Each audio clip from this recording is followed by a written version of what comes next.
दिनैनि नैबे गिबि साननि जि मोनाबिलि समनि आलारि बाथि फोजोंनाय, बे आलारि बाथि फोजोंनाय बुब्लियाव ज' जाफैनो हानाय दुलाराय बर' फरायसा आफादनि गाहाय नेहाथारि फणीन्द्र बसुमतारी बिथांजों लोगोसे बिथांनि मावथि फारियाफोर, दुलाराय बर' फरायसा आफादनि लेङाइ आफादगिरि बिथांमोन, दुलाराय बर' फरायसा आफादनि बायदि बिबानाव थानाय बिबानगिरि बिथांमोनजों लोगोसे दाब दाब जिल्ला कमिटि आबसुनिफ्राय नुजाथिफैनो हानाय थान्दै, नायदिंगिरि, लोगोसे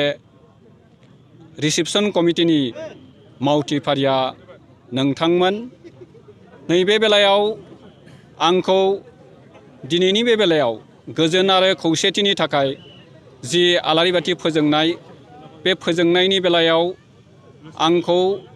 बिबान होनायनि थाखाय गिबियावनो दुलाराय बर' फरायसा आफादनो आंनि गोसो गोरबोनि हामग्लायनाय आरो बरायनायखौ जासिबाय। बिनि थाखाय जों बयबो बर' हारिया खौसेथि आरो गोजोनखौ लुबैनानै जि मोनसे खामानि मावबोदों बेखौ गोजोर खालामलांनांगोन। मानो होननानै बुङोब्ला गोजोन आरो खौसेथिनि अनगा मोनसे हारिया, मोनसे समाजा जेब्लाबो जौगालांनो हाया। हारि मोनसेया एबा हादोर मोनसेया जौगानांगौ जायोब्ला, फारफ्रोमबो बिथिङाव दावगालांनांगौ जायोब्ला जोंनो बे समाजाव, बे हारियाव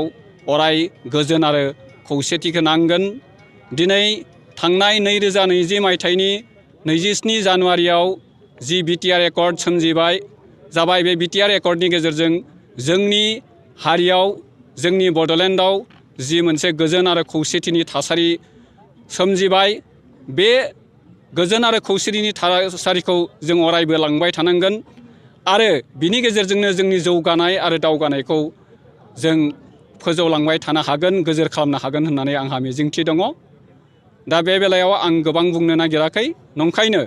दिनैनि नैबे मोनाबिलि समाव गासै बर' रायजो राजा नोंथांमोननो जोंनि खौसेथि आरो गोजोनखौ हास्थायनानै जों ज' ज'यै हारि आरो हादोरखौ दावगालांनायनि थाखाय, एबा